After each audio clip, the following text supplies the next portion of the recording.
Superman vs. Saitama. A fight that is nowhere near close, but people somehow argue that the winner of this fight actually wins.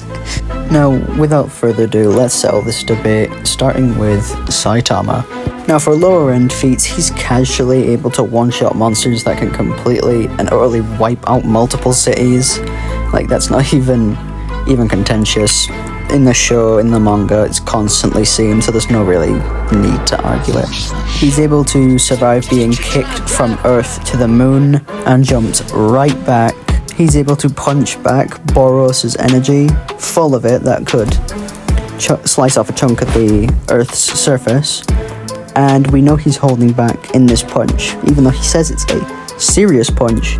Later feats absolutely state that he was definitely holding back in that punch. He's able to tank Garo's nuclear fission attacks that has the potency of nukes. Garo himself states that he knows all of the flows of energy in the universe and can control all the forces in the universe.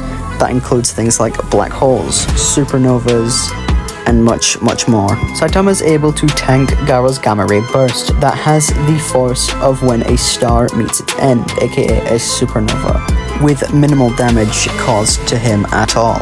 Saitama is able to tank punches that can be felt in another dimension. Blast has these cubes that are communication devices between him and God, and they can make rifts between space, allowing him to contact God from his dimension.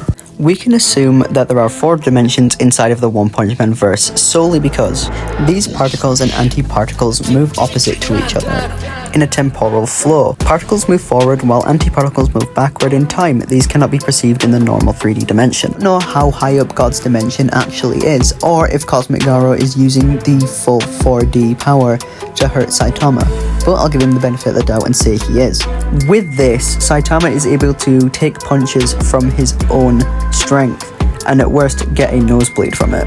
Wrapping up on Saitama's end, he should be universal with infinite speed due to him traveling back in time and tanking every force in the universe, which should include the 4 dimensions that Garo is either not or is taking advantage of. Now, how does the Man of Steel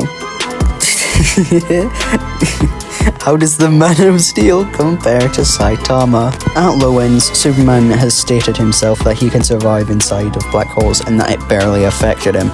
Superman can also affect and hurt beings on par with the Spectre. The Spectre, who is an abstract concept. Superman can destroy the Phantom Zone, an entire dimension that encompasses the multiverse and greater omniverse of DC. To add on to this, New 52 Superman was stated to be a threat to all of existence.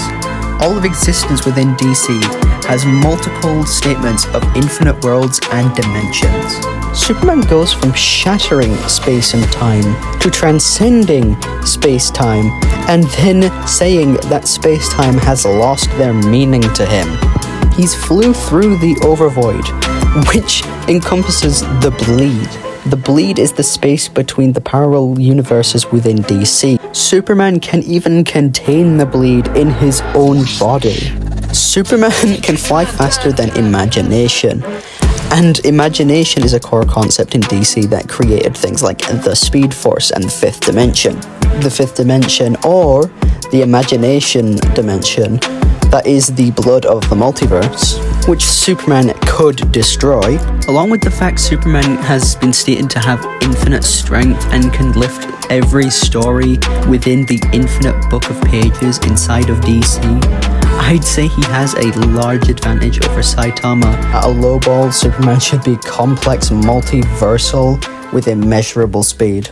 Hey guys, Chili here. If you enjoyed the video, make sure to like and subscribe, and comment what video or versus battle you want to see next.